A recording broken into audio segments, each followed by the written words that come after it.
Hey, what's up? Like, totally time for 90210. Well, hello everyone. Welcome back to the 90210 show. My name is Mark. With me, as always, is my wife, Carol. How you doing today, Carol? Hey, what's up? Not much. It's been a good week here. It is April 6th, 2002. It is. No, just 2000. Not 2002. We don't have a time machine, my love. We don't have an Easter bunny either. No. That is the name of this episode. Was there a fucking Easter bunny in this episode? Oh, the bunnies. Yeah, the rabbit, I believe, was supposed to be the Easter bunny. So stupid. So stupid. It's around Easter, vaguely. Every time. April is the cruelest month, as they say. Sure. Never heard that? That's the beginning of the love song of J. Alfred Prufrock. I don't know who the fuck that is. It's a name of a poem by Thomas Stearns Eliot, also known as T.S. Eliot, who also wrote The Wasteland. Cool. Which ends with, "This is the way the world ends, this is the way the world ends, this is the way the world ends." Oh my god. Not with a bang, but with a whimper. It's creepy. It's a creepy poem. But, yeah, that's... April is the cruelest month, because Jesus was crucified. Ah, that makes sense. Yeah, that's the point of it. But anyway, Easter. Not much Easter celebrated in this episode. I guess just the inclusion of bunnies. Right. Bunnies that look like Bunnicula. What? The bunny Bunnicula. Okay, but Bunnicula didn't have a black spot on him. I thought he did. I thought he famously had a black spot. Famously? I don't know. I'd have to... It's one of the staples of the Bunnicula franchise, maybe. I would have to go back and look. I would have to look at the book. He's spotted in some way, I believe. That's the whole point, right? What do you mean the whole book? Oh, no, he has a Dracula-looking, like, cowl or something. Like, it's like a V on his forehead or something? No, like he's wearing a cowl. Yeah. Or a balaclava. What the fuck is that? It's the mask part. Okay. Anyway, where do you want to start? You want to start with the bunnies?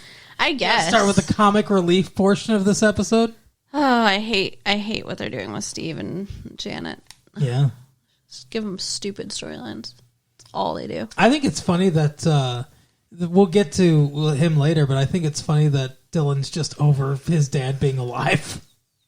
Right? No even mention of it. It's just like, oh yeah, it's whatever. Who cares? Well, that's what this show is. It's just, start over. Nothing matters every episode. Exactly. So, yeah, Steve and Janet are partying with their neighbors who also have children. I mean, by partying... a young child, yeah. I mean, I think they had a barbecue, maybe? I don't know. Yeah. It was some kind of... They're doing the classic sitcom thing of standing and holding their children near each other. Right. And being like, oh, this one's a boy because he's wearing blue, and this one's a girl because she's wearing pink, and they have crushes on each other. Because they're babies. Right. Doesn't make any sense. And the neighbors have a bunny. Yeah. For their baby. Well, they have a small daughter, too. Oh. They have an older child. Okay, fine. Looks like she's about, I don't know, maybe 5 or 6. But yeah, so they have a bunny in their backyard. Mm-hmm. And Steve and Janet have a dog. I don't remember that being a thing. Has that been mentioned before? It's always amazing to me, the parts of the show that just either go right over your head, you don't pay attention to, you forget, or whatever. They're dog sitting for Janet's parents. Oh. Steve says that.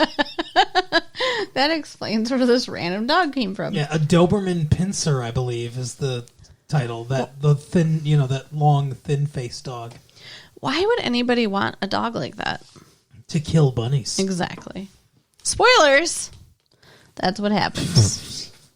But, so it turns out, like, the one guy's like, Steve's like, we actually have to go, because we have a deadline. And he's like, oh, the Chronicle. He just assumes he works for the Los Angeles Chronicle, I guess, or whatever.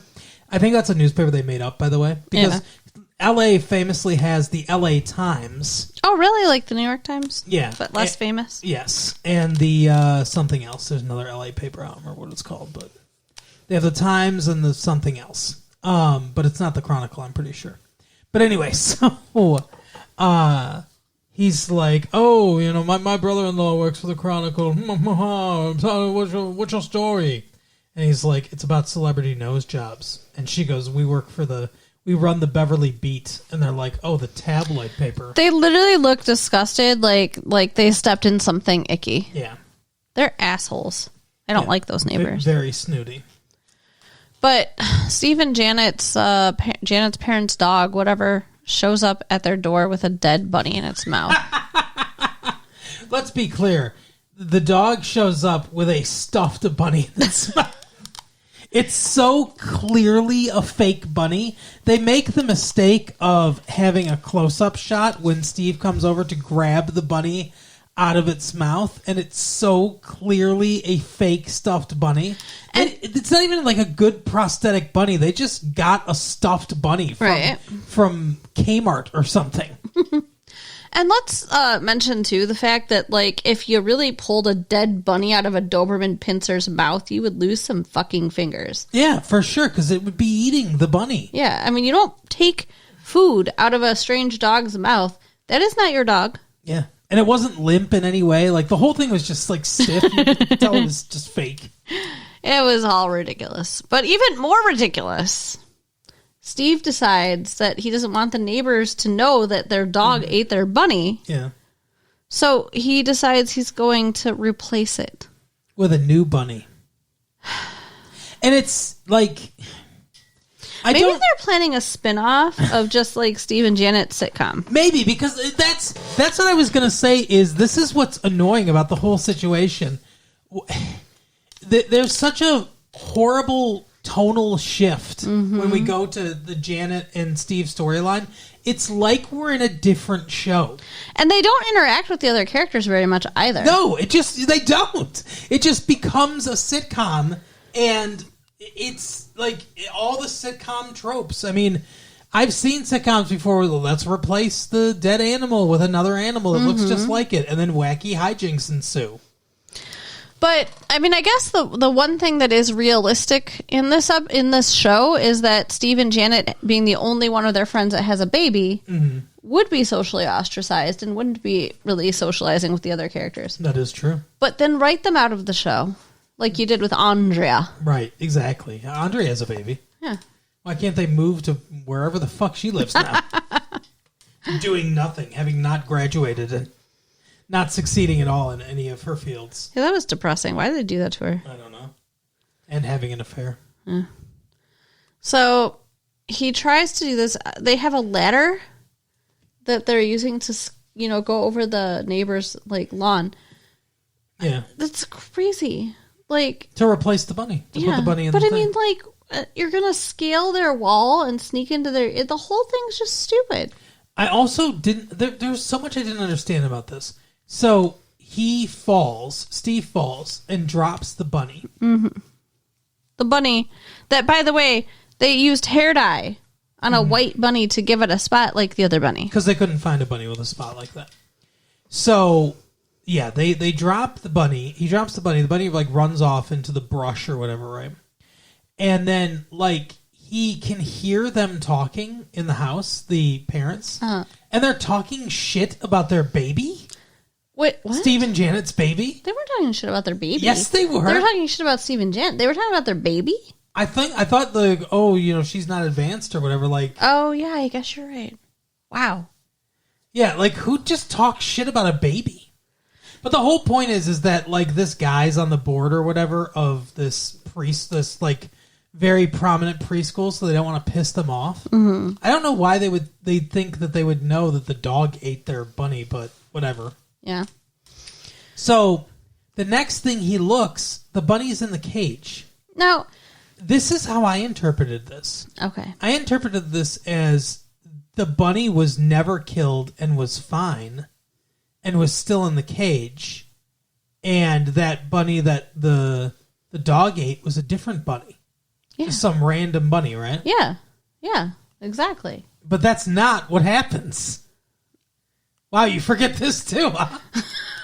Because I thought he seemed to think that the bunny jumped into the cage on its own or whatever. No, he's not that dumb.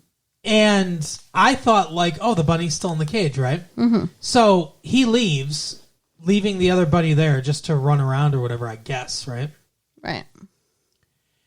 They come back, the next morning happens, and the little girl is like, oh my God!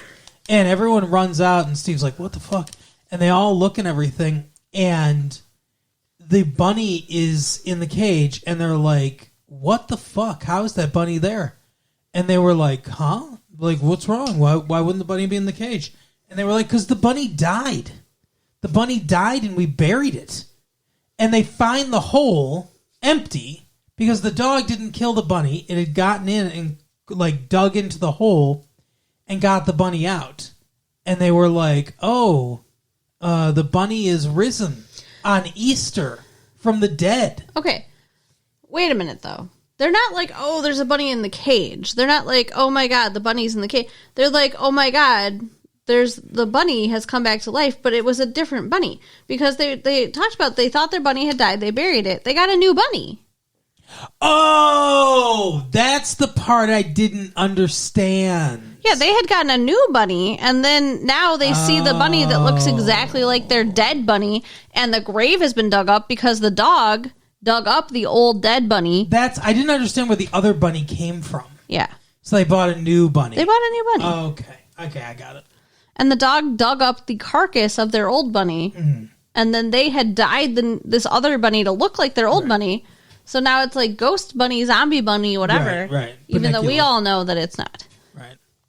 It's a Bunnicula spinoff, Zombie Bunny. So messed up. And they just let the child believe that the bunny has risen from the dead. Yeah.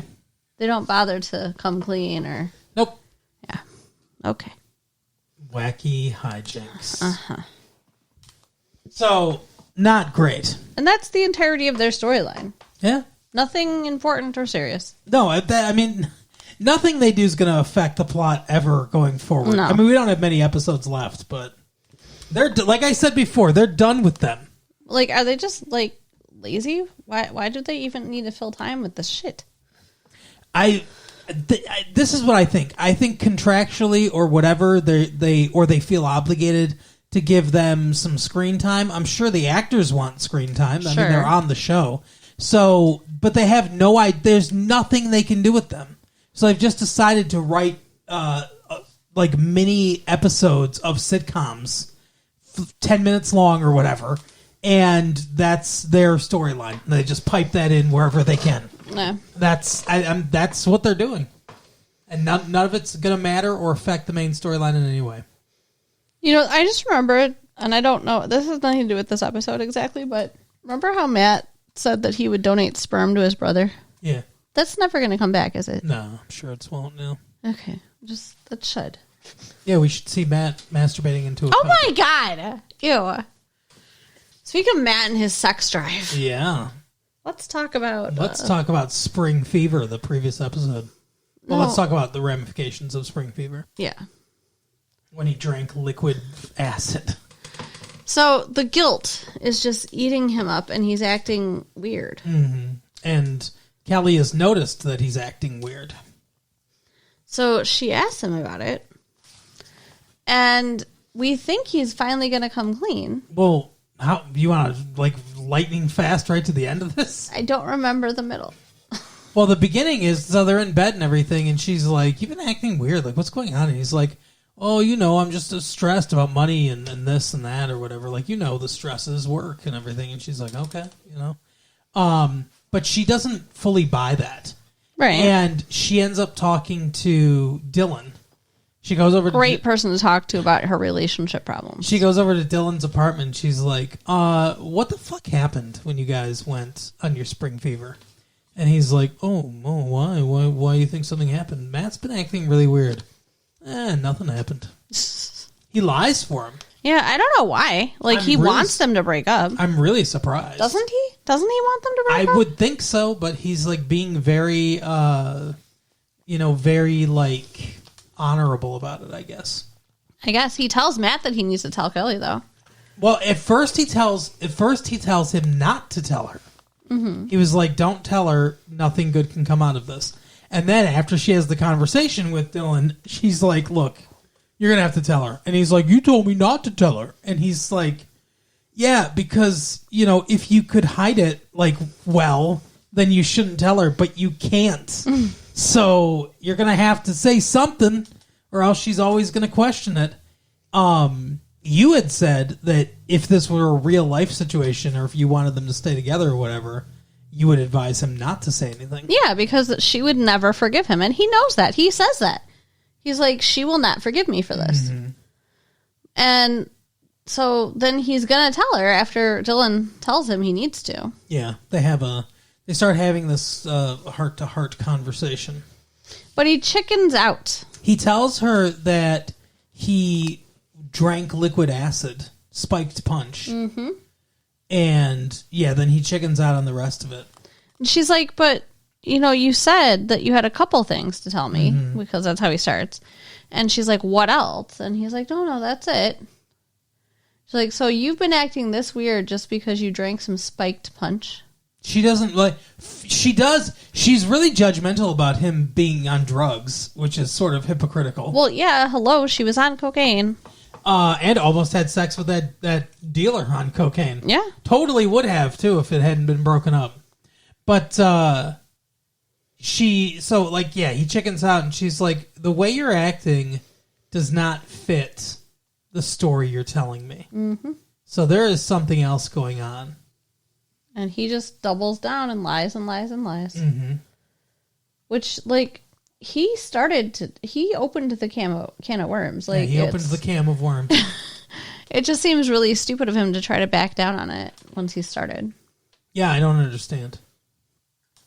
But, good luck to you, Matt, because you're going to need it. They're breaking up. Yeah.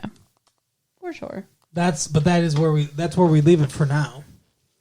But he's gonna have to come clean. And then it's gonna be even worse because he lied about it for so long.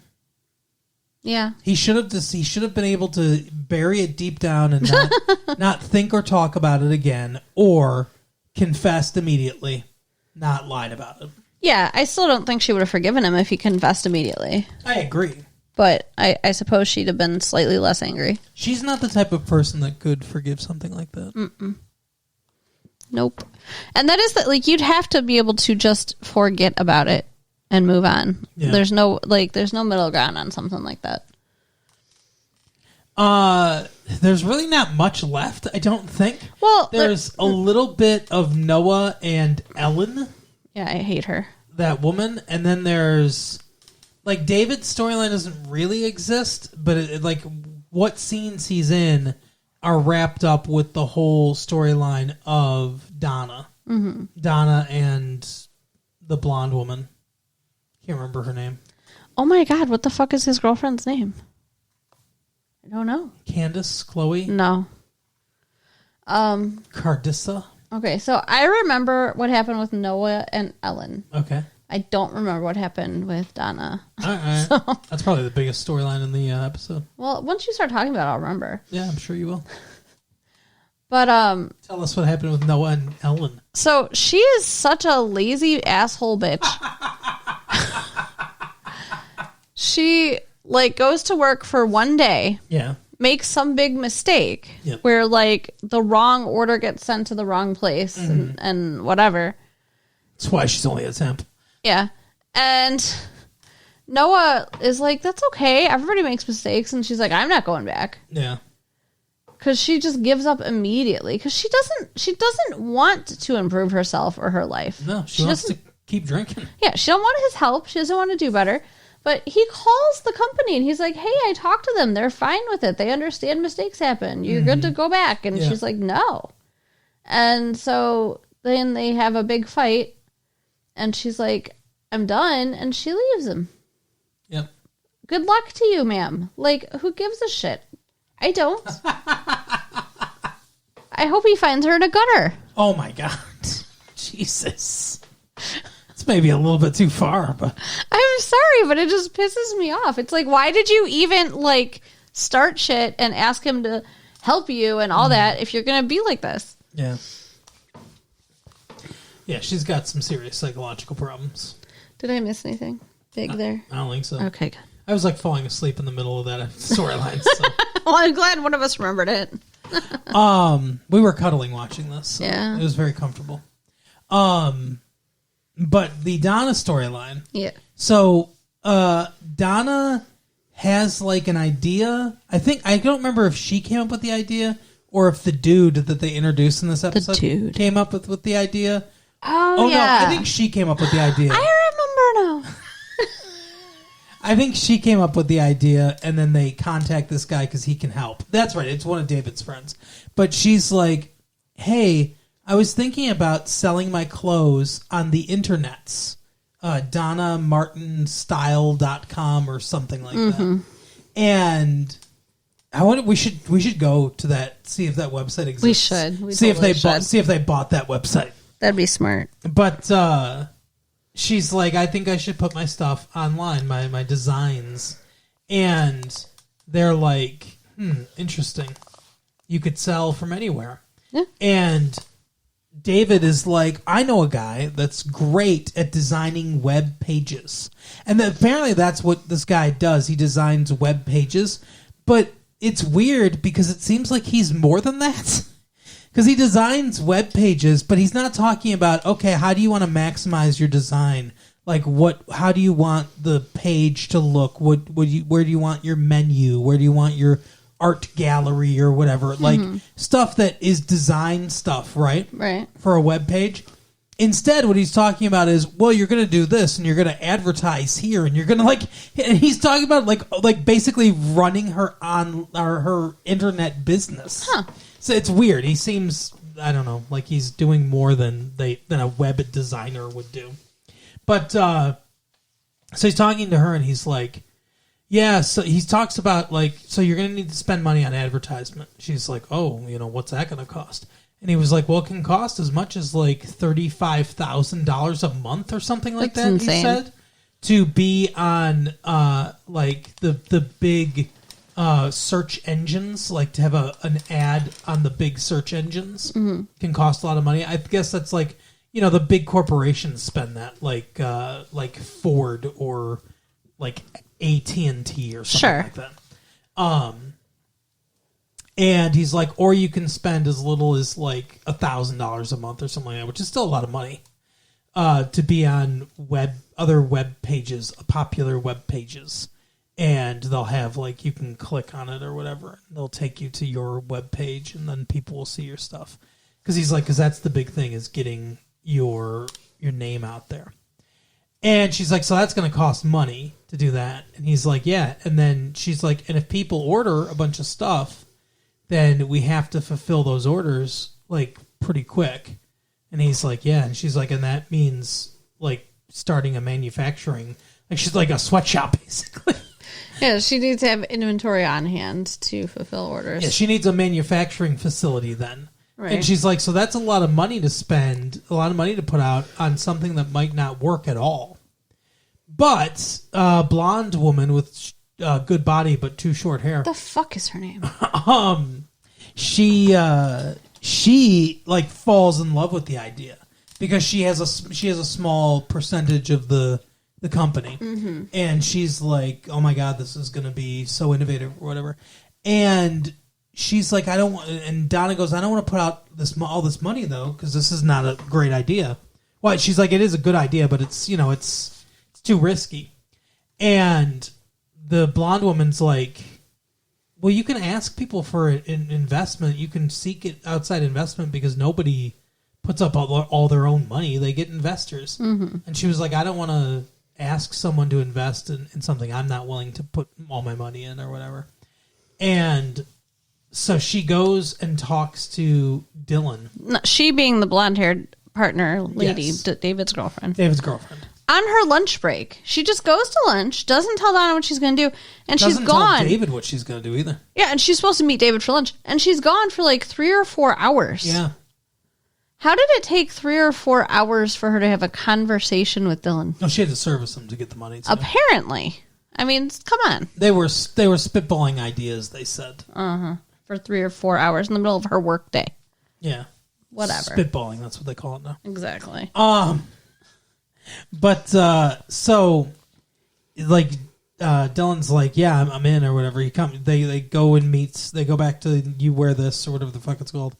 And Dylan's like, I'm in with your internet idea. I think it's a great idea. And she's like, Dylan, I don't know. I can't ask you to do that. And he's like, no, I think it's awesome. I want to invest. And I can't remember the name of the guy either. The web guy? Yeah. Because they end up, Donna's not sold on it, so they end up going out to dinner. And this guy's giving the pitch of, and that's another thing too. He's a web designer, and that's all he is. Why is he pitching this idea? I don't think he is just a web designer. That's how they build him, though. But I don't think he is. So, he gives him the hard sell and everything about how great this could be and stuff, and Donna's like, I don't know. Let me talk to you about it or whatever. And this guy starts flirting with Donna. Yeah, and it's all 5 of them, by the way. It's Donna, David's girlfriend, Dylan, and this other guy. Yes. Which is a weird, conglomeration of people. David really has no business being there other than that he wants to be by his girlfriend. David starts second-guessing things and stuff, too. And he's worried about her and Dylan now. Yes, he's pissed off and jealous because she went and talked to him instead of going out to lunch with David. Mm-hmm. I don't really. I mean, I know we were joking about it, but I don't really think anything's going on there. No, I don't think Dylan would do that. But they've had their thing in the past before with what's her name? With Tiffany Amber Thiessen. That's true. So and Gina. Oh, Gina, that's what I meant. I meant Gina, not Tiffany. Was it Amber just Thiessen. Gina? Yeah. Okay. I mean, Dylan had sex with Tiffany Amber Thiessen. Well, sex with that character, Valerie. But I don't think David did. Yeah, I guess. Yeah, they dated too. So they have a type. That was separate though. Still, although everybody dated Valerie. Yeah. Uh-oh. The cat is going to yank stuff down. Okay. Yeah. Anyway, so in the end, she's charmed by this dude and agrees both to go out on a date with him and to do the internet idea. And the David and his girlfriend are fighting. Yeah. Like when they're back at maybe her place later that night, he won't even go to bed with her. No. He's mad. Yeah. He's sleeping on the couch. Because of the whole Dylan situation. It's no good. Like, just go home. You don't live together. Yeah, that's weird. How do you fight with somebody enough that you won't sleep in the bed with them, but not enough that you want to leave their place? Yeah, I don't understand that at all.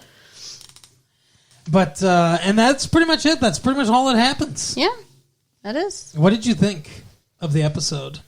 It was fine. It wasn't good. It just feels like wheel spinning. Yeah, it's like knowing that it's the end and getting all these disappointing episodes, it's kind of like upsetting. It's like watching something die slowly. Yeah, it really is. It's like watching a bunny die slowly and then get dug up by a fucking dog and dragged around. Exactly. I think they're building towards David and Donna getting together. Yeah. But now Donna's got a new love interest. Yeah, I don't know. Why? Is this going to be a 1 week love interest again? Maybe. Or maybe they're not going to get together till the last episode. Maybe. They're going to drag this shit out to the end. I just wish they'd start doing stuff that actually had like long-term ramifications. I mean, what does long-term matter anymore? There is no more long-term. I guess that's true.